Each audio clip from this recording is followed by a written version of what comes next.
di masjid-masjid, di pondok-pondok atau di kantor NU nggak ada kerumunan. Sebab kalaupun itu kambing cukup 2 orang.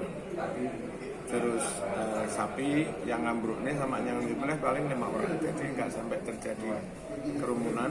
Dan yang penting kita himbau pakai masker. Terus neteli dagingnya mencer-mencer.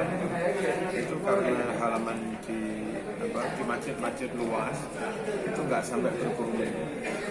Lalu kalau pembagian yang ke rumah-rumah yang alamatnya jelas, punya kakak yang jelas, itu kami himbau tidak dengan cara mereka diundang terus antri di tempat pembagian, dan panitia aja yang ngantar ke rumah-rumah masing-masing sehingga nggak sampai berkerumun.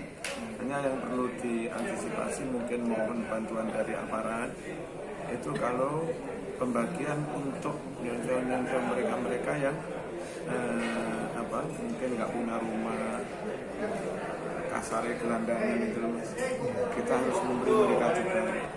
Kalau mau diantar ke rumah, mereka juga nggak tahu rumahnya kan kita, tapi nyata mereka ada di lingkungan kita. Kepeksa untuk kayak begitu kan kita undang, berapa ini 100 orang beri satu-satu. Itu aja yang kalau masjid atau apa nggak ada banser, nggak ada limas yang jaga. Nah, ada baiknya mungkin aparat 1-2 ikut membantu menertibkan. Gitu aja. Ya. Untuk sholat Idul Adha ya, kan ada misalkan di zona merah atau mungkin ada itu. Kalau benar-benar merah misalnya di kawasan itu ada puluhan orang yang kena, sebaiknya mereka sholat di rumah masing-masing. Kalau di lingkungan sekitar masjid itu banyak yang kena. Tapi kalau misalnya ada kabupaten terhitung banyak yang kena, tapi sebetulnya yang kena itu hanya di 1-2 titik. Misalnya di Malang Raya yang banyak kena yang sekitar Sewu Jajar. Tapi kalau sudah jauh Kendampe, ke Gedangan, Bajul Mati, kan hampir nggak ada kasus. Nah, maksud kami sekiranya aman itu ya aman real di kawasan itu. Jangan ngitung malahnya. Kalau ngitung malahnya oleh gugus mesti dianggap merah.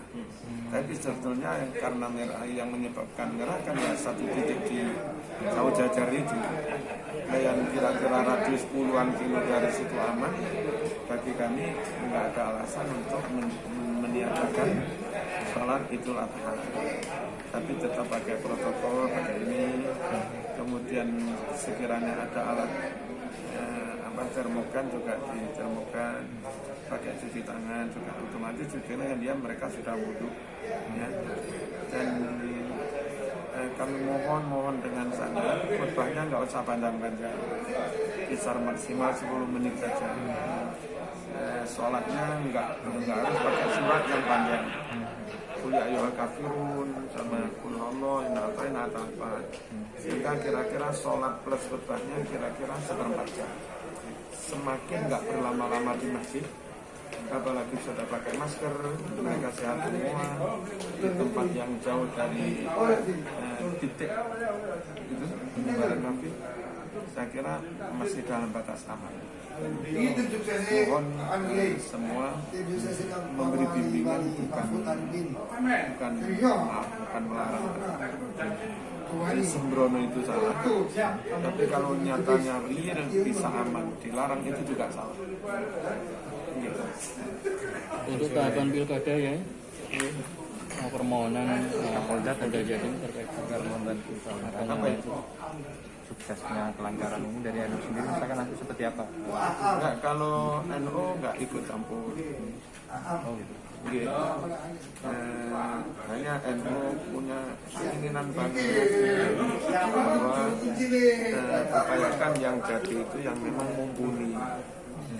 Dia punya ilmu, dia punya kemampuan itu ya secara jaringan dia punya tim untuk memastikan daerahnya dia juga punya, lalu lobby dana keputusan macam-macam dia juga punya. Itu yang kami maksud punya kemampuan. Lalu akhlak, karakter, kepribadian juga dia juga baik.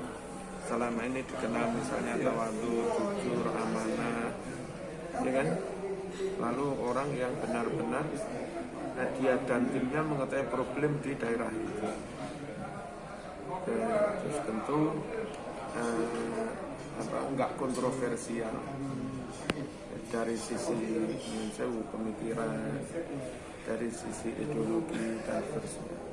Kalau kontroversial nanti juga justru sering dibully, sering semacam jadi fitnah di tengah-tengah masyarakat, nggak jadi bangun. Itu aja harapan NU jadi pinter, punya kemampuan, tahu peta dan permasalahan daerah, punya lobby, punya jaringan, dan nggak kontroversial secara ideologi maupun perilaku.